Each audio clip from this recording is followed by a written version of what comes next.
Dieu nous a bien avertis, dans son livre de l'Apocalypse, qu'il va vomir de sa bouche tous ceux qui sont devenus tièdes.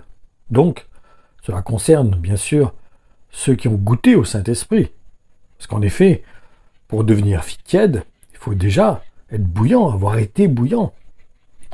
Et il dit aussi qu'il est préférable d'être froid, donc d'avoir un cœur brisé, contrit, humble, ou d'être bouillant, ce qui signifie d'être zélé, pour ce qui concerne bien sûr tout ce qui est dans la parole de Dieu, toutes les directions, les directives que Dieu nous a données dans sa parole.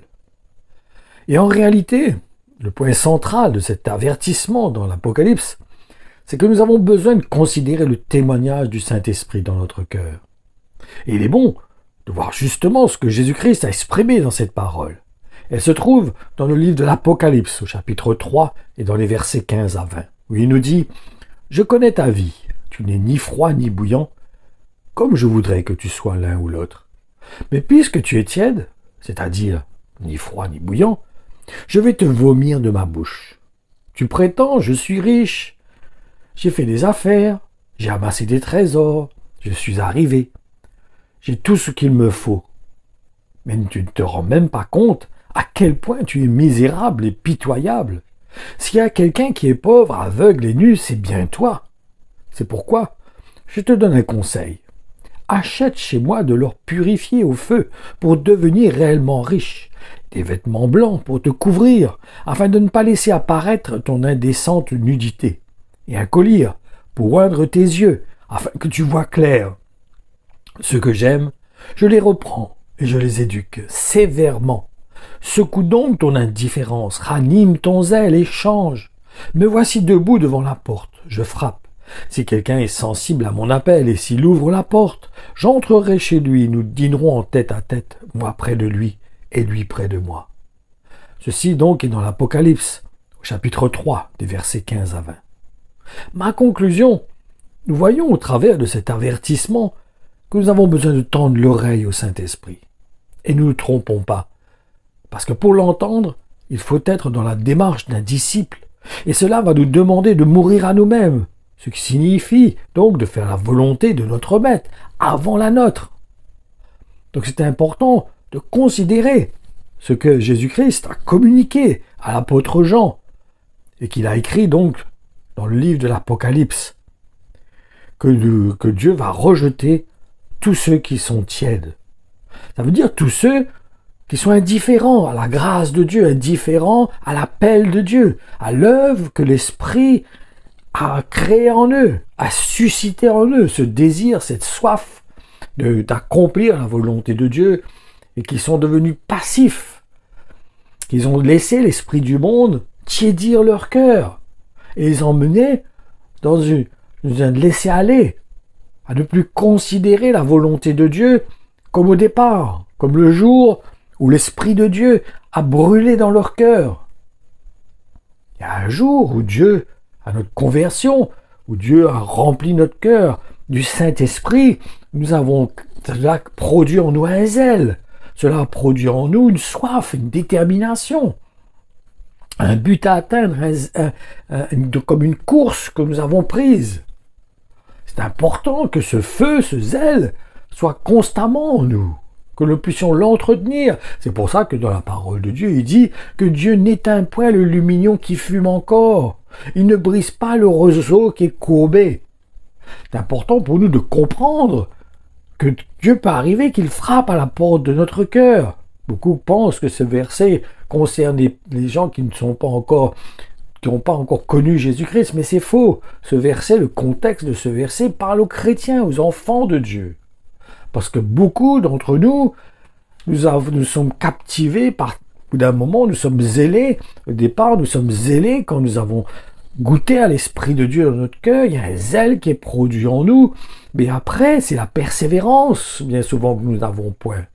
Nous laissons l'ambiance du monde, nous laissons le système du monde venir et nous accaparer et reprendre le contrôle.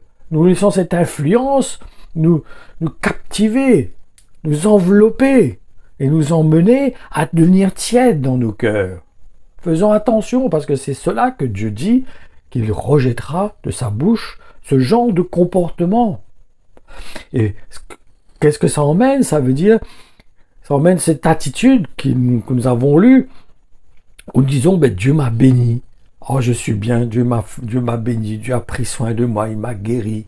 Maintenant, j'ai tout ce qu'il me faut. Je suis dans une bonne position. Dieu prend soin de moi, il m'accorde sa grâce. Je prospère. J'ai tout ce qu'il me faut. Je ne manque de rien. Mais qu'est-ce que je fais pour Dieu? Qu'est-ce qu'en échange je fais pour le Seigneur? Est-ce qu'il y a dans mon cœur toujours ce zèle pour lire la parole de Dieu? Est-ce qu'il y a toujours ce feu tout le temps en train de consumer mon cœur dans les plans de Dieu, dans la volonté de Dieu? Est-ce que je suis encore dans cette démarche de défendre l'Évangile, d'emmener les gens à comprendre le plan de Dieu, la volonté de Dieu? Ou est-ce que je suis dans une passivité où j'accepte un peu tout, où je falsifie l'Évangile, où je compromets l'Évangile, où je me retrouve dans des endroits avec des personnes alors que je ne devrais pas être là en train de collaborer, en train de me donner dans des choses où je ne devrais pas être. Faisons attention. Faisons attention que dans notre cœur, nous soyons dans cette attitude où nous soyons satisfaits que Dieu nous ait bénis, que Dieu nous ait guéris, et que, en réalité, il n'y a point de fruits. Que nous ne soyons pas en train de porter des fruits à la gloire de Dieu. Que nous ne soyons pas en train d'être reconnaissants en donnant notre vie au Seigneur, en témoignant de l'Évangile, en défendant l'Évangile. Maintenant, je remarque que très peu de chrétiens défendent l'Évangile.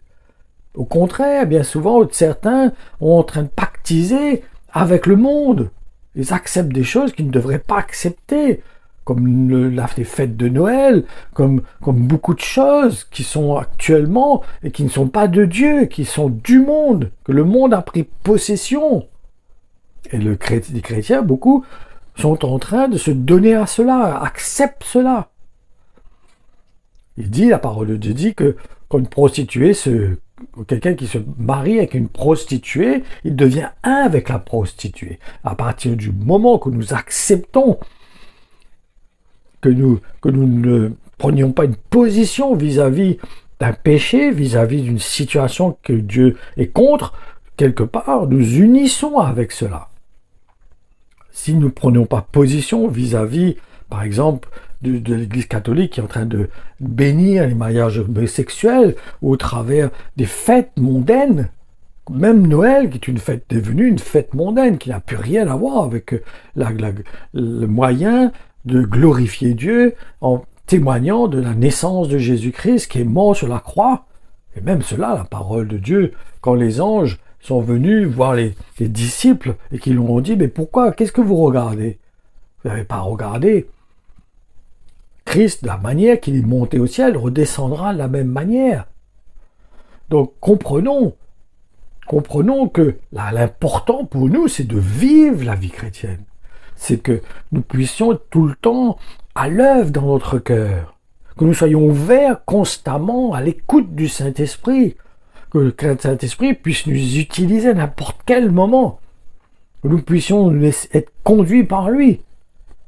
Et que nous ne soyons pas dans cette attitude où notre cœur s'est refermé et que nous ne soyons plus dans cette disposition d'écouter le Saint-Esprit et qu'il est en train de frapper à la porte de notre cœur en voulant prendre place en nous, nous rappeler la place qu'il avait en nous et combien nous étions là pour écouter, pour nous laisser conduire par lui.